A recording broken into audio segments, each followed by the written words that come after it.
वीरेंद्र गोयल जी कुछ कहना चाहते हैं? जी रविंद्र जी, मुझे बस 2 मिनट का समय चाहिएगा। अभी हमने जितनी चर्चा करी है, उस चर्चा में आपने एक सवाल पूछा था कि आने वाले टाइम में क्या होगा, तो मैं आपको एक कुछ पढ़ के अपने आपके दर्शकों के लिए कुछ बताना चाहता हूं। वर्ल्ड का एक रिनाउंड जर्नल है जिसका नाम है दी लांसेट। दी लांसेट की जो लेटेस्ट जो पेपर है उसका लास्ट पैरा मैं पढ़ के बता रहा हूं। The institute for health matrix and evaluation estimates that India will see a staggering 1 million deaths from COVID-19 by August 1st. If that outcome were to happen, Modi's government would be responsible for presiding over a self-inflicted national catastrophe. I think इस line को पढ़ने के बाद, if this were to be true, जो कि ज्यादातर doctor circle में मेरी जो रोज बात होती है कम से कम 10-15 डॉक्टर से जो कि इस बात से काफी हद तक सहमति रखते हैं, तो मेरी ख्याल से देश की आने वाली स्थिति क्या होने वाली है। वीरेंद्र जी, हालात तो देश के आने वाले जिस तरह से हैं, इंटरनेशनल मीडिया, इंटरनेशनल एक्सपर्ट्स वो लिख रहे हैं, बार बार बता रहे हैं, बार बार आगाह कर रहे हैं, लेकिन शायद हमारे देश में सरकार, जो आप वाली बात है कि डिनाइल मोड पे है, तो अब डिनाइल मोड पे है, कितने दिन रहेगी पता नहीं। कोर्ट्स ने भी कह दिया भैया। एक चीज और है रविंद्र जी, एक चीज और है कि हमारे साथ सुमेश जी बैठे हुए, मैं इनसे एक सवाल पूछना चाहता हूं कि सुमेश जी, आज इतनी क्राइसिस है देश में, हेल्थ इमरजेंसी है, तो हर चीज के ऊपर 12% जीएसटी, 5% जीएसटी, जो मतलब आज दवाइयों के ऊपर जिसकी वजह से ब्लैक मार्केटिंग हो रही है, रेमडेसिविर की बात करें या फेविफ्लू की बात करें, इवन की यहाँ तक मतलब विटामिन सी तक की कमी हो गई है। आज मेफ्टॉल 500 मार्केट में नहीं मिल रही है, मेट्रोल जैसी स्टीरॉइड गायब हो चुकी हैं।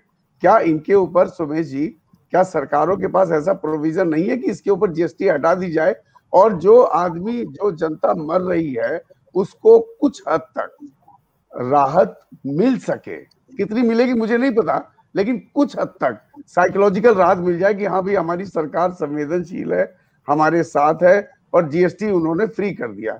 सुमेश जी की मैं राय जानना चाहूंगा इस पे। हाँ गोयल जी, ऐसा है कि कुछ किया है कस्टम डिपार्टमेंट ने, बेसिक कस्टम ड्यूटीज काफ़ी हटा दी गई हैं। सारे ये आपके ऑक्सीजन सिलेंडर, सारे ये जो इक्विपमेंट हैं, प्लस रेमडेसिविर के रॉ मटेरियल्स, रेमडेसिविर पे सब पे बेसिक कस्टम ड्यूटी नील कर दी गई है। ये 23-24 अप्रैल से हुई है। और उसके बाद भी एक काम इन्होंने किया है कि ये जो आपके IGST थी उसको भी नील कर दिया है, प्रोवाइडेड अगर इम्पोर्ट किया जाता है बाय स्टेट गवर्नमेंट और बाय NGOs या जो भी इस्टेब्लिश है, एक नोडल ऑफिसर बना गया, वो अगर सर्टिफाई करता है कि कोविड से रिलेटेड है और फ्री ऑफ कॉस्ट आ रही हैं गुड्स, तो उस पर ड्यूटी नहीं है। और सेकेंडली इन्होंने IGST जो है 18% से 12% कर दी है on all these kind of equipment which are containing all the important covid related this thing. मगर उसमें भी एक कैच है, जो मैं आप की चर्चा में भी विषय आया, हमारे वो भाई जितेंद्र जी ने कहा कि जी एकदम से रश पड़ गया है चाइनीज मार्केट में, इतना ज़्यादा हो गया। ये जब एग्जम्पशन नोटिफिकेशन लाई गई है, इसमें डेट लगा दी गई है 30 जून तक। तो आप जब ऐसे ही करते हो तो एकदम से डिमांड बढ़ेगी, सारे कहेंगे कि जी इस एग्जम्पशन नोटिफिकेशन बेनिफिट लेने अभी अभी जाएं। एक तो आपको वैसे ही एयरलिफ्ट करके लाना पड़ रहा है, डिमांड एकदम से बढ़ गई, और सेकेंडली आपको मालूम है कि जी ये जो है टर्मिनल ड्यूटी है, ये तो 30 जून के बाद फिर बढ़ जाएगी। तो ये एक अच्छा काम नहीं किया मेरे डिपार्टमेंट ने। अच्छा काम ये किया कि उन्होंने ड्यूटी उड़ा दी, सब कुछ बहुत अच्छा किया, पर साथ में साथ ये 30 जून का राइडर लगाने की कोई जरूरत नहीं थी। आप ऐसे में आर्टिफिशियल स्केर्सिटी को और कर रहे हैं। चाइना में डिमांड और बढ़ेगी, जहां से इंपोर्ट कर रहे हैं वहां पे और बढ़ेगी, बिकॉज सबको मालूम है कि 30 जून तक का जलवा है। तो ये चीज गलत की है डिपार्टमेंट ने। मेरे समझ में इसका कोई औचित्य नहीं था ये डेट डालने का कोविड मटेरियल्स की नोटिफिकेशन में। जी मैं समझता हूं कि आज जो डिबेट हुई है, जो दर्शक इस कार्यक्रम को देख रहे हैं, उनको भी चीज़ों को बेहतर तरीके से समझने में आसानी हुई होगी, क्योंकि हमारे साथ एक्सपर्ट्स भी थे और जो उनकी राय थी, मैं समझता हूं लीगली भी उन्होंने दी और एथिकली भी रखी, दोनों बातें।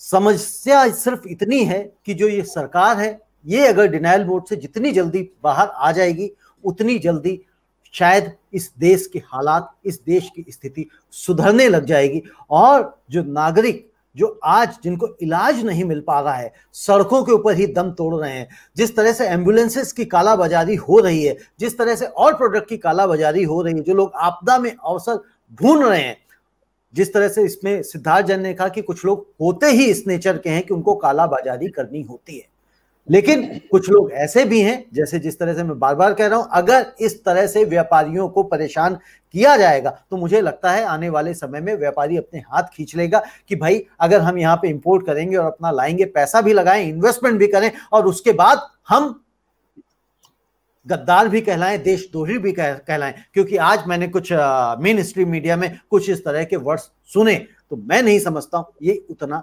जायज है। और सरकार को वाकई में दोबारा से ये सोचना चाहिए कि क्या सेंट्रल विस्टा या नई संसद भवन की उन्हें आवश्यकता है। उन्होंने कहा था कि हमारा ये जो संसद भवन है ये पुराना हो रहा है, ये जर्जर हो रहा है, तो क्या मैं प्रधानमंत्री जी से पूछना जरूर चाहूंगा कि जो हमारे अस्पताल बने हुए हैं क्या वो जर्जर नहीं हो रहे हैं? क्या उनकी सुविधाएं बेहतर नहीं होनी चाहिए? अगर आज शायद ये सुविधाएं बेहतर की गई होती, जो मूलभूत सुविधाएं हैं, जो जरूरी सुविधाएं हैं, जो हर नागरिक को सुविधाएं ये चाहिए होती हैं, तो मैं समझता हूं आज इस देश में ये हालात नहीं होते। आज के लिए दोस्तों इतना ही। बहुत बहुत धन्यवाद आप सभी लोगों का। हम लोग कल फिर मिलेंगे और नए मुद्दे पे चर्चा करेंगे। धन्यवाद।